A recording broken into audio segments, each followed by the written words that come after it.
Baik, terima kasih. Saya coba menjawab yang kira-kira bisa saya jawab yang untuk saya.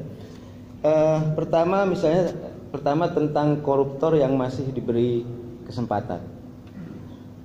Kalau saya pribadi, tentu koruptor atau orang yang pernah melakukan korupsi itu sebaiknya tidak lagi diberi kepercayaan di jabatan publik. Kenapa? Karena orang berkorupsi itu biasanya tidak hanya karena dirinya sendiri, tetapi banyak sekali jaringan-jaringan di sekitar dia. Dan pada saat dia terpilih kembali, jaringan korupsi itu akan hidup lagi gitu. Jadi kalaupun orang itu sudah tobat, si jaringan ini pasti akan membawa dia, menyeret dia kembali gitu. Jadi memang kalau saya pribadi sebaiknya yang sudah terkena kasus korupsi itu tidak lagi diberi kesempatan untuk dipilih. Kalau memilih ya harus dia tetap boleh memilih. Nah, tetapi aturan kita memang membolehkan gitu. Mau gimana lagi? Membolehkan mantan narapidana untuk mencalonkan diri kembali. Nah, sekarang terpulang ke kita, pemilih. Nah, kita masih bisa percaya atau tidak gitu. Nah, kalaupun kita masih bisa percaya sama orangnya, mungkin orangnya sudah katakanlah istilahnya tobat atau gimana, apakah jaringannya itu masih hidup atau tidak gitu. Kalau menurut saya jaringan cenderung akan hidup lagi tuh.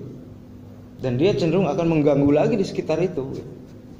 Dan perilaku korupsi itu cenderung akan kembali lagi dilakukan. Jadi sebagai pemilih ya sebaiknya kalau memang orang itu sudah katakanlah cacat ya karena perilaku korupsinya, maka ya jangan pernah diberi kesempatan lagi gitu.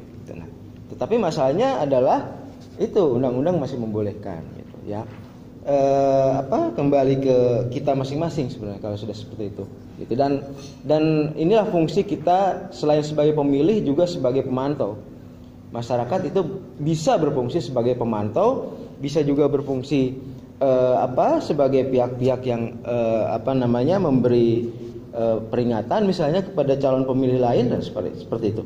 Kira-kira seperti itu. Apa boleh buat bahwa undang-undang masih membolehkan, maka tentu saja harus ada langkah-langkah agar perilaku korupsi itu tidak terulang lagi. Gitu. Kalaupun orangnya katakanlah kembali terpilih.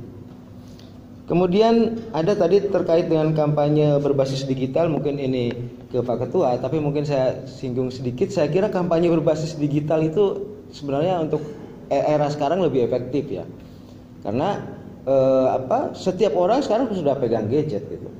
Jadi saya kira visi misi apa yang akan dilakukan dengan digital itu lebih efektif ya kalau memang si calon itu paham tentang itu gitu.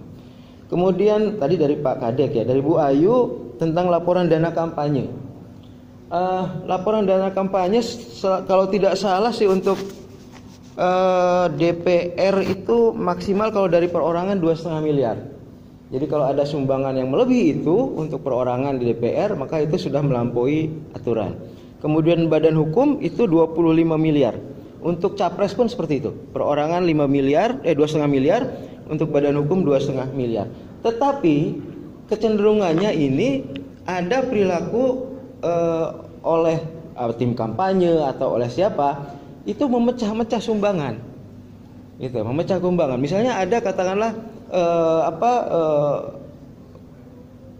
seorang konglomerat misalnya dia menyumbang melebihi itu dan kemudian dipecah-pecah. Makanya kan pernah terjadi bahwa ada seorang tukang beca yang tercatat sebagai penyumbang miliaran gitu ya. Nah itu karena memang dipecah-pecah sama dia, kemudian ditaruhlah di nama-nama yang kemudian kita tahu bahwa itu tidak layak. Tidak mungkin dia menyumbang sebesar itu. Gitu.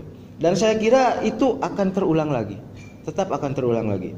Jadi inilah tugas Bawaslu, Panwaslu dan pemantau untuk bisa menjangkau itu. Mungkin kalau pemantau perorangan itu susah ya.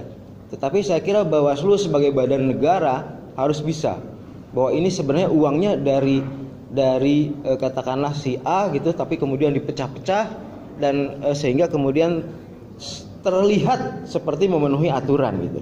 Nah, saya kira itu perlu kerja keras dari Bawaslu untuk membuka itu.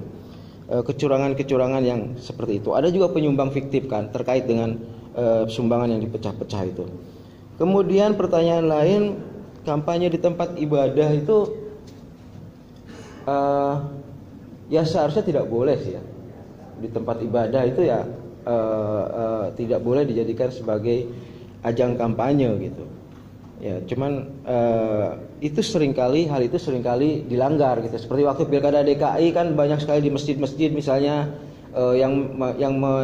memilih si A tidak akan masuk surga misalnya seperti itu kan sudah pelanggaran. Kalau itu terulang itu pelanggaran lagi. Jadi ya semoga itu tidak terjadi lagi dan semoga tempat ibadah sih tidak dijadikan sebagai arena perebutan kekuasaan ya. Karena saya kira itu akan memecah belah bangsa kembali, akan memunculkan kembali cebong dan kampret dan lain sebagainya. Kemudian bagaimana masyarakat bisa ikut serta? Ya dengan menjadi pemantau, Mas. Pak, dengan menjadi pemantau maka Anda bisa ikut serta dalam memastikan bahwa pemilu ke depan itu menjadi pemilu yang luber jurdil, ya, yang jujur dan adil terutama. Ya. Saya kira di setiap daerah sudah ada lembaga pemantau atau mungkin bisa mendirikan sendiri lembaga pemantau dan bisa didaftarkan. Kalau untuk pemilu legislatif kalau nggak salah ke Bawaslu daftarnya itu. Kalau untuk pilkada ke KPU ya Pak, kalau nggak salah daftar pemantau itu.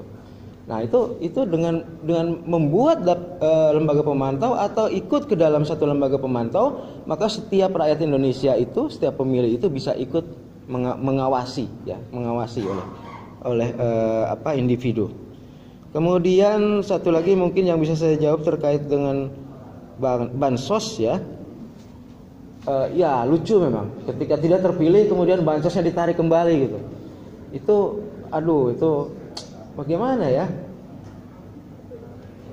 Ya ada lucu ya, sebenarnya rendah sekali buat orang yang melakukan seperti itu kan.